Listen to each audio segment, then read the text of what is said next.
जब से श्री रघुनाथ जी वन में आकर रहे तब से वन मंगलदायक हो गया। अनेकों प्रकार के वृक्ष फूलते और फलते हैं और उन पर लिपटी हुई सुंदर बेलों के मंडप तने हैं। वे कल्प वृक्ष के समान स्वाभाविक ही सुंदर हैं, मानो वे देवताओं के वन को छोड़कर आए हों। भौरों की पंक्तियां बहुत ही सुंदर गुंजार करती हैं और सुख देने वाली शीतल मंद सुगंधित हवा चलती रहती है। नीलकंठ, कोयल, तोते, पपीहे, चकवे और चकोर आदि पक्षी कानों को सुख देने वाली और चित्त को चुराने वाली तरह तरह की बेलियां बोलते हैं। हाथी, सिंह, बंदर, सूअर और हिरन ये सब वैर छोड़कर साथ साथ विचरते हैं। शिकार के लिए फिरते हुए श्री रामचंद्र जी की छवि को देखकर पशुओं के समूह विशेष आनंदित होते हैं। जगत में जहाँ तक देवताओं के वन है, सब श्री राम जी के वन को देखकर सिहाते हैं। गंगा, सरस्वती, सूर्य कुमारी, यमुना, नर्मदा, गोदावरी आदि धन्य नदियाँ, सारे तालाब, समुद्र, नदी और अनेकों नद सब मंदाकिनी बड़ाई करते हैं। उदयाचल, अस्ताचल, कैलाश, मंदराचल और सुमेरु आदि सब जो देवताओं के रहने के स्थान है, और हिमालय आदि जितने पर्वत हैं सभी चित्रकूट का यश गाते हैं। विंध्याचल बड़ा आनंदित है, उसके मन में सुख समाता नहीं, क्योंकि उसने बिना परिश्रम ही बहुत बड़ी बड़ाई पाली है। चित्रकूट के पक्षी, पशु, बेल, वृक्ष, तृण, अंकुर आदि की सभी जातियां पुण्य की राशि हैं और धन्य है। देवता दिन रात ऐसा कहते हैं। आंखों वाले जीव श्री रामचंद्र जी को देखकर जन्म का फल पाकर शोक रहित हो जाते हैं और अचर भगवान की चरण रज का स्पर्श पाकर सुखी होते हैं। यो सभी परम पद के अधिकारी हो गए। वह वन और पर्वत स्वाभाविक ही सुंदर, मंगलमय और अत्यंत पवित्रता को भी पवित्र करने वाला है। उसकी महिमा किस प्रकार कही जाए, जहाँ सुख के समुद्र श्री रामचंद्र जी ने निवास किया है। क्षीर सागर को त्याग कर और अयोध्या को छोड़कर जहाँ सीता जी, लक्ष्मण जी और श्री रामचंद्र जी आकर रहे, उस वन की जैसी परम शोभा है, उसको हजार मुख वाले जो लाख शेष जी हो तो वे भी नहीं कह सकते। उसे भला मैं किस प्रकार से वर्णन करके कह सकता हूँ। कहीं पोख रेखा कछुआ भी मंदराचल उठा सकता है। लक्ष्मण जी मन, वचन और कर्म से श्री रामचंद्र जी की सेवा करते हैं। उनके शील और स्नेह का वर्णन नहीं किया जा सकता। क्षण क्षण पर श्री सीताराम जी के चरणों को देखकर और अपने ऊपर उनका स्नेह जानकर लक्ष्मण जी स्वप्न में भी भाइयों, माता पिता और घर की याद नहीं करते।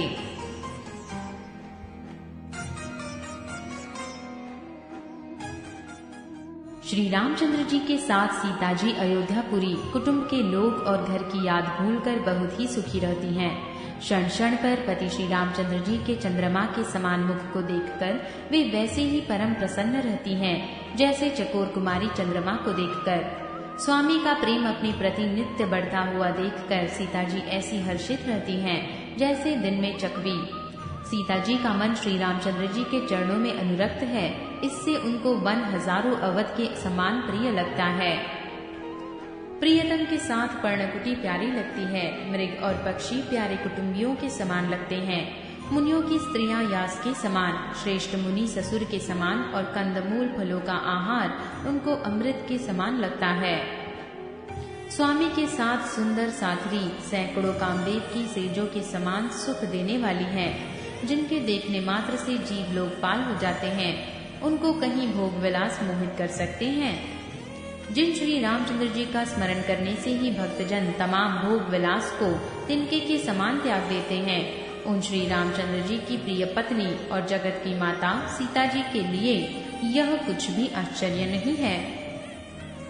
सीता जी और लक्ष्मण जी को जिस प्रकार सुख मिले, श्री रघुनाथ जी वही करते और वही कहते हैं। भगवान प्राचीन कथाएं और कहानियां कहते हैं और लक्ष्मण जी तथा सीता जी अत्यंत सुख मानकर सुनते हैं। जब जब श्री रामचंद्र जी अयोध्या की याद करते हैं, तब तक उनके नेत्रों में जल भर आता है। माता पिता, कुटुंबियों और भाइयों तथा भरत के प्रेम, शील और सेवा भाव को याद करके कृपा के समुद्र प्रभु श्री रामचंद्र जी दुखी हो जाते हैं, किंतु फिर कुसमय समझकर धीरज धारण कर लेते हैं। श्री रामचंद्र जी को दुखी देखकर सीता जी और लक्ष्मण जी भी व्याकुल हो जाते हैं। जैसे किसी मनुष्य की परछाई उस मनुष्य के समान ही चेष्टा करती है। तब धीर, कृपालु और भक्तों के हृदय को शीतल करने के लिए चंदन रूप रघुकुल को आनंदित करने वाले श्री रामचंद्र जी प्यारी पत्नी और भाई लक्ष्मण की दशा देखकर कुछ पवित्र कथाएं कहने लगते हैं, जिन्हें सुनकर लक्ष्मण जी और सीता जी सुख प्राप्त करते हैं। लक्ष्मण जी और सीता जी सहित श्री रामचंद्र जी पर्णकुटी में ऐसे सुशोभित हैं जैसे अमरावती में इंद्र अपनी पत्नी शची और पुत्र जयंत सहित बसता है। प्रभु श्री रामचंद्र जी सीता जी और लक्ष्मण जी की कैसी संभाल रखते हैं, जैसे पल के नेत्रों के गोलकों की। इधर लक्ष्मण जी श्री सीता जी और श्री रामचंद्र जी की ऐसी सेवा करते हैं जैसे अज्ञानी मनुष्य शरीर की करते हैं।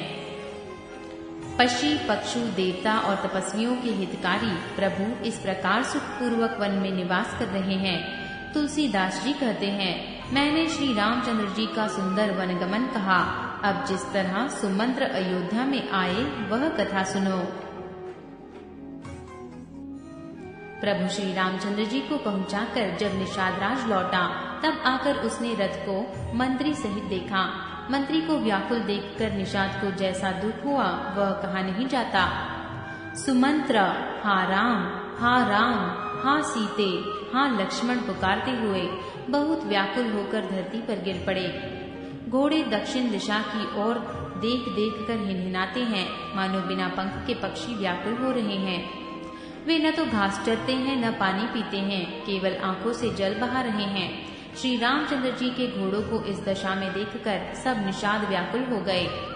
तब धीरज धरकर निषादराज कहने लगा, हे सुमंत्र जी, अब विषाद को छोड़िए। अब पंडित और परमार्थ के जानने वाले हैं, विधाता को प्रतिकूल जानकर धैर्य धारण कीजिए। कोमल वाणी से भांति भांति की कथाएं कहकर निषाद ने जबरदस्ती लाकर सुमंत्र को रथ पर बैठाया, परंतु शोक के मारे वे इतने शिथिल हो गए कि रथ को हाँक नहीं सकते। उनके हृदय में श्री रामचंद्र जी के विरह की बड़ी तीव्र वेदना है।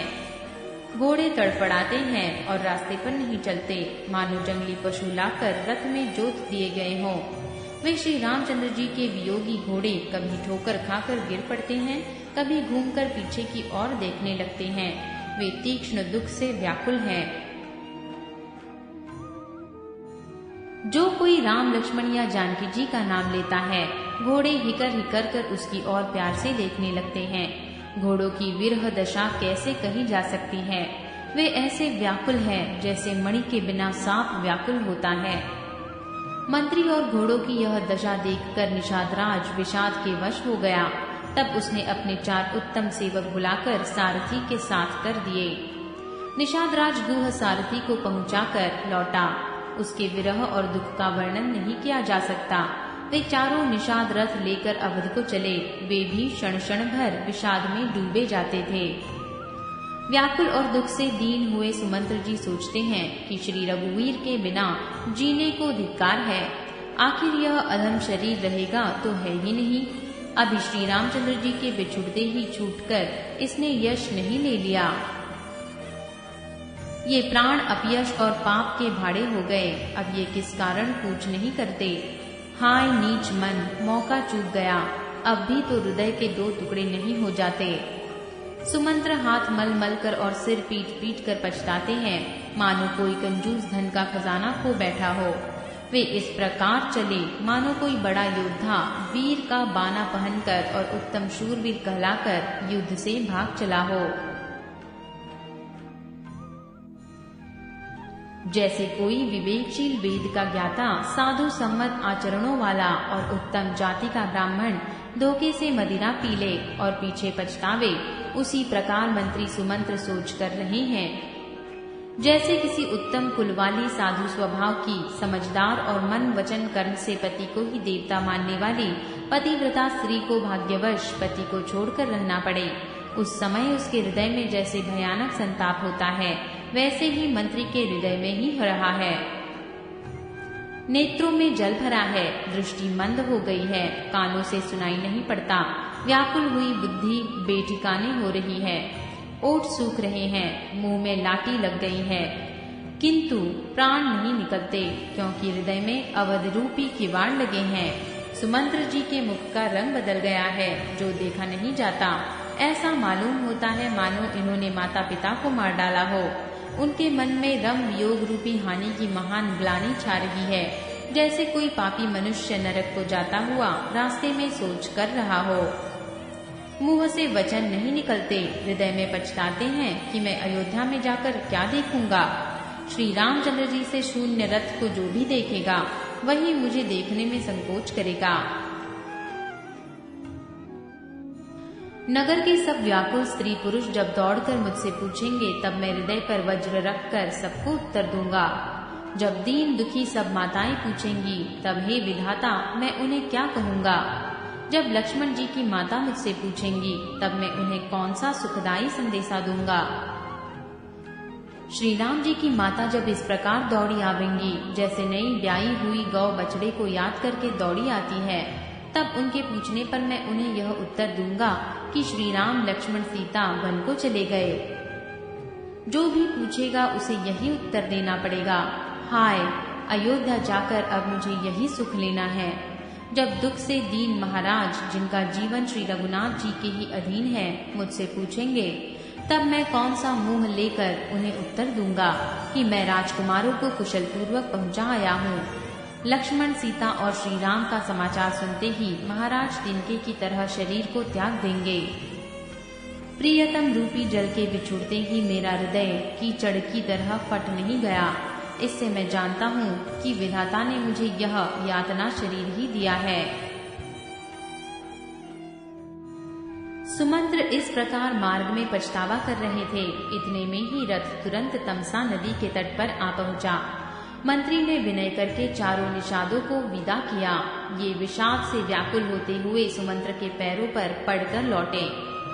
नगर में प्रवेश करते मंत्री ऐसे सकुचाते हैं मानो गुरु ब्राह्मण या गौ को मारकर आए हों। सारा दिन एक पेड़ के नीचे बैठकर बिताया। जब संध्या हुई तब मौका मिला। अंधेरा होने पर उन्होंने अयोध्या में प्रवेश किया और रथ को दरवाजे पर खड़ा करके वे महल में घुसे। जिन जिन लोगों ने यह समाचार सुन पाया, वे सभी रथ देखने को राजद्वार पर आए। रथ को पहचानकर और घोड़ों को व्याकुल देखकर उनके शरीर ऐसे गले जा रहे हैं जैसे घाम में ओले। नगर के स्त्री पुरुष कैसे व्याकुल हैं, जैसे जल के घटने पर मछलियां। मंत्री का आना सुनकर सारा रनिवास व्याकुल हो गया। राजमहल उनको ऐसा भयानक लगा मानो प्रेतों का निवास स्थान हो। अत्यंत आर्त होकर सब रानियां पूछती हैं, पर सुमंत्र को कुछ उत्तर नहीं आता।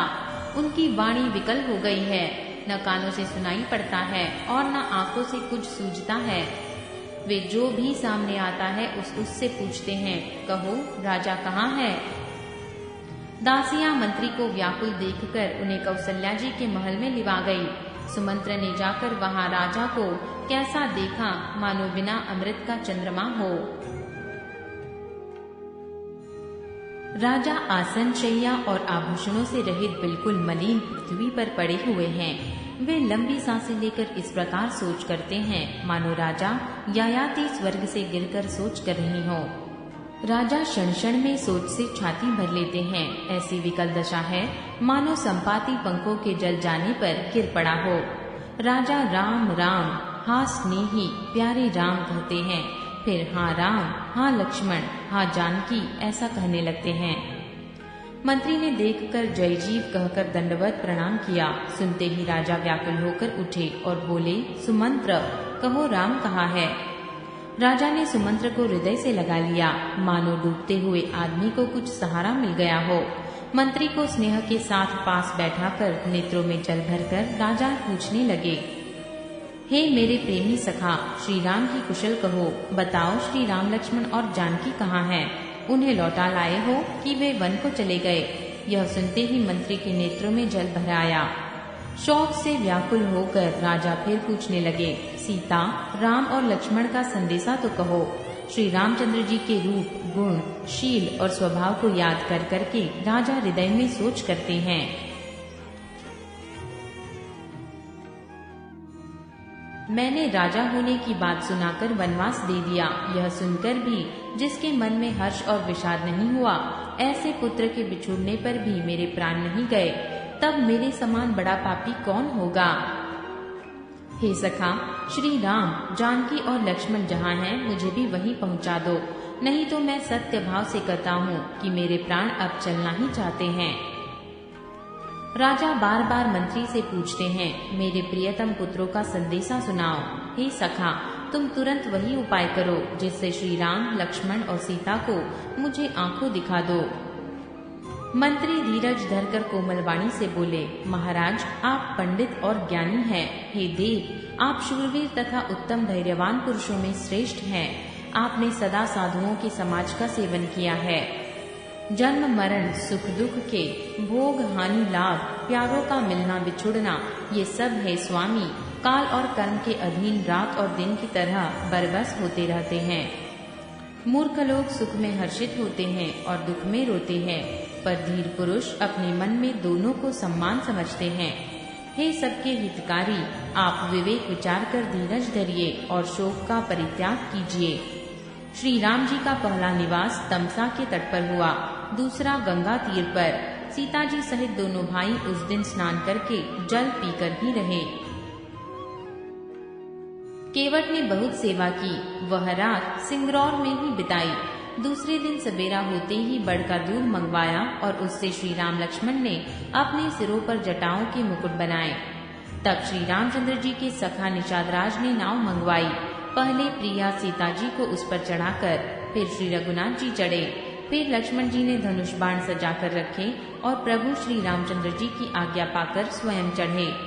मुझे व्याकुल देखकर श्री रामचंद्र जी धीरज धरकर मधुवचन बोले, हे तात, पिताजी से मेरा प्रणाम कहना और मेरी ओर से बार बार उनके चरण कमल पकड़ना। फिर पांव पकड़कर विनती करना कि हे पिताजी, आप मेरी चिंता न कीजिए, आपकी कृपा अनुग्रह और पुण्य से वन में और मार्ग में हमारा कुशल मंगल होगा। हे पिताजी, आपके अनुग्रह से मैं वन जाते हुए सब प्रकार का सुख पाऊंगा। आज्ञा का भलीभांति पालन करके चरणों का दर्शन करने कुशल पूर्वक फिर लौट आऊंगा। सब माताओं के पैरों को पकड़कर उनका समाधान करके और उनसे बहुत विनती करके तुलसीदास कहते हैं, तुम वही प्रयत्न करना जिसमें कौशलपति पिताजी कुशल रहे। बार बार चरण कमलों को पकड़कर गुरु वशिष्ठ जी से मेरा संदेशा कहना कि वे वही उपदेश दे जिससे अवधपति पिताजी मेरा सोच न करे। हे तात, सब पुरवासियों और कुटुंबियों से निहोरा करके मेरी विनती सुनाना कि वही मनुष्य मेरा सब प्रकार से हितकारी है जिसकी चेष्टा से महाराज सुखी रहें। भरत के आने पर उनको मेरा संदेशा कहना कि राजा का पद पा जाने पर नीति न छोड़ देना, कर्म वचन और मन से प्रजा का पालन करना और सब माताओं को समान जानकर उनकी सेवा करना। और हे भाई, पिता माता और स्वजनों की सेवा करके भाईपने को अनंत तक निभाना। हे तात, राजा को उसी प्रकार से रखना जिससे वे कभी मेरा सोच न करे। लक्ष्मण जी ने कुछ कठोर वचन कहे, किंतु श्री राम जी ने उन्हें बरज कर फिर मुझसे अनुरोध किया और बार बार अपनी सौगंध दिलाई। हे तात, लक्ष्मण का लड़कपन वहाँ न कहना। प्रणाम कर सीता जी भी कुछ कहने लगी थी, परंतु स्नेहवश वे शिथिल हो गई। उनकी वाणी रुक गई, नेत्रों में जल भर आया और शरीर रोमांच से व्यास्त हो गया। उसी समय श्री रामचंद्र जी का रुख पाकर केवट ने पार जाने के लिए नाव चला दी। इस प्रकार रघुवंश तिलक श्री रामचंद्र जी चल दिए और मैं छाती पर वज्र रखकर खड़ा खड़ा देखता रहा। मैं अपने क्लेश को कैसे कहूँ जो श्री राम जी का यह संदेशा लेकर जीता ही लौट आया। ऐसा कहकर मंत्री की वाणी रुक गई और वे हानि की ग्लानि और सोच के वश हो गए। सारथी सुमंत्र के वचन सुनते ही राजा पृथ्वी पर गिर पड़े। उनके हृदय में भयानक जलन होने लगी, वे तड़पने लगे। उनका मन भीषण मोह से व्याकुल हो गया, मानो मछली को मांझा व्याप गया हो। सब रानियां विलाप करके रो रही हैं। उस महान विपत्ति का कैसे वर्णन किया जाए। उस समय के विलाप को सुनकर दुख को भी दुख लगा और धीरज को भी धीरज भाग गया। राजा के रावले में शोर सुनकर अयोध्या भर में बड़ा भारी कोहराम मच गया, मानो पक्षियों के विशाल वन में रात के समय कठोर वज्र गिरा हो। राजा के प्राण कंठ में आ गए, मानो मणि के बिना सांप व्याकुल हो गया हो। इंद्रियां सब बहुत ही विकल हो गई, मानो बिना जल के तालाब में कमलों का वन मुरझा गया हो। कौसल्या जी ने राजा को बहुत दुखी देखकर अपने हृदय में जान लिया कि अब सूर्य कुल का सूर्य अस्त हो चला। तब श्री राम जी की माता कौसल्या हृदय में धीरज धरकर समय के अनुकूल वचन बोली। हे नाथ, आप मन में समझकर विचार कीजिए कि श्री रामचंद्र का वियोग अपार समुद्र है, अयोध्या जहाज है और आप उसके कर्णधार हैं। सब प्रियजन ही यात्रियों का समाज है जो इस जहाज पर चढ़ा हुआ है। आप धीरज धरिएगा तो सब पार पहुंच जाएंगे, नहीं तो सारा परिवार डूब जाएगा।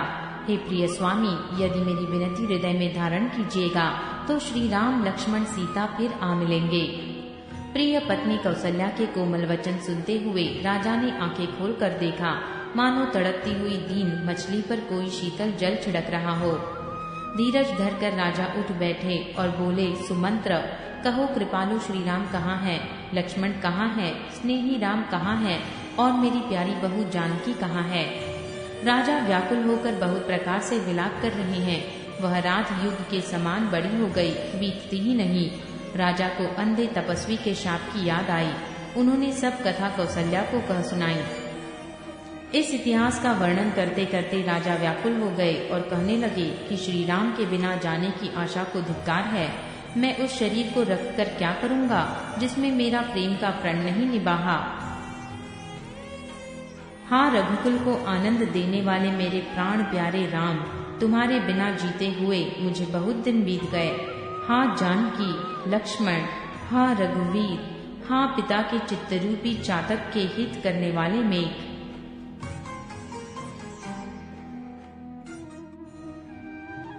राम राम कहकर फिर राम कहकर, फिर राम राम कहकर और फिर राम कहकर राजा श्री राम के विरह में शरीर त्याग कर सुरलोक को सिधार गए। जीने और मरने का फल तो दशरथ जी ने ही पाया, जिनका निर्मल यश अनेकों ब्रह्मांडों में छा गया। जीते जी तो श्री रामचंद्र जी के चंद्रमा के समान मुख को देखा और श्री राम के विरह को निमित्त बनाकर अपना मरण सुधार लिया। सब रानियां शोक के मारे व्याकुल होकर रो रही हैं। वे राजा के रूप, शील, बल और तेज का बखान कर करके अनेकों प्रकार से विलाप कर रही हैं और बार बार धरती पर गिर गिर कर पड़ती हैं। दास दासीगण व्याकुल होकर विलाप कर रहे हैं और नगर निवासी घर घर रो रहे हैं। कहते हैं कि आज धर्म की सीमा, गुण और रूप के भंडार, सूर्य कुल के सूर्य अस्त हो गए। सब कैकेयियों को गाली देती हैं, सब कैकेयी को गाली देते हैं जिसने संसार भर को बिना नेत्र का कर दिया। इस प्रकार विलाप करते रात बीत गई। प्रातः काल सब बड़े बड़े ज्ञानी मुनि आए। तब वशिष्ठ मुनि ने समय के अनुकूल अनेक इतिहास कहकर अपने विज्ञान के प्रकाश से सबका शोक दूर किया।